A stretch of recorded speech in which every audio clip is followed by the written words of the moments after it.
Karong buntaga sa spotlight ang mga kapuso atong tan-awon kining obra sab sa usa ka sugbuanon nga artist, mga kapisab, mga kapuso ang gigamit niya niini sa may inspirasyon niya og gawas ini unsa pay uban nga mga gipanghimo niya nga mga artworks atong pakisayran karong buntaga kay makauban nato gikan sa lungsod sa Liloan si Chakags Cañete.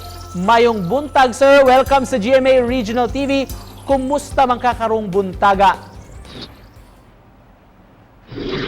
Okay naman karong buntaga sa indot pa sa dakong pagmata.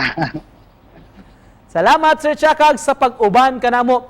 Kanus amang ka nagsugod pagka interesado pagpinta gamit ang kape? Nagsugod ko sir katong nakita ko coffee paint nga kanang gamit kape niya.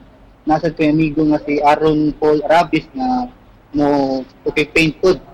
Kanya dito nakita na ko yung mga obra pod nga ato ko nagka-interesado kay indot maglahi siya.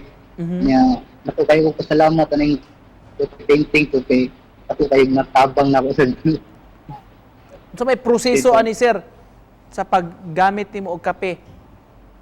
Ang proseso na ko ani sir kay una mag sketch na ko ang lagway or portrait kanya kaduha magputa ko kape dayon mga kape kanang dayon kanang i-mix na ko og tubig init nga gamay lang dili kayo lasaw dayon ikatulo ara na nako i-apply ang akong mix na gamit ang paintbrush.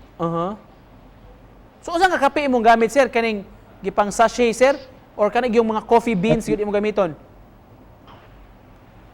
Akong gigamit kay kana naman 3-in-1 stick kanang tag-treson ta mapalit ra sa mga tindahan.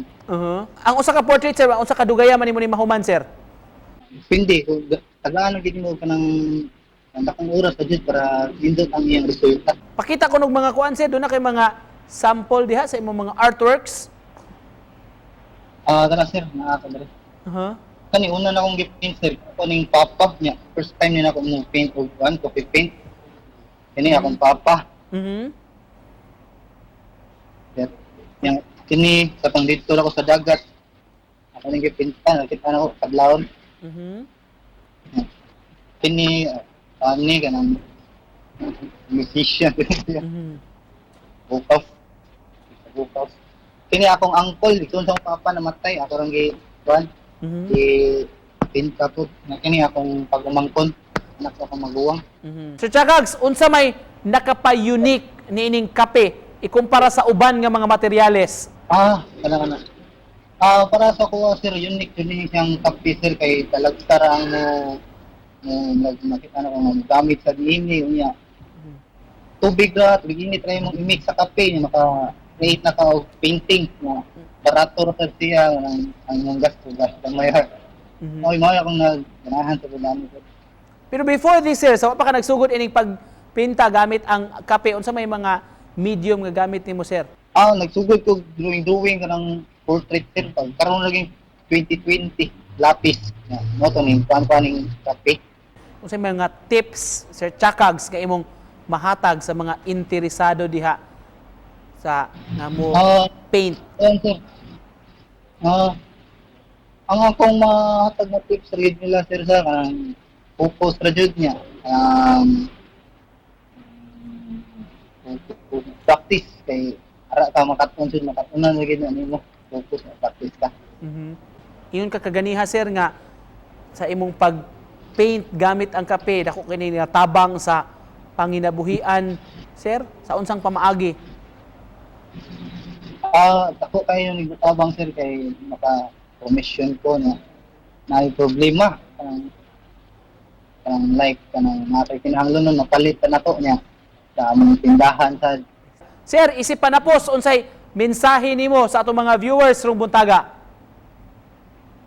Akong mensahe sir sa mga viewers nato karong buntaga kay hinaot nga suportahan nato atong mga local artists kanya padayon lang ta sa pagtan-aw sa aning programa nga GMA 7 kay ilang gihatag nga higayon nga ma-feature ang ang akong mga artist o kaning pag-copy-paste sa painting.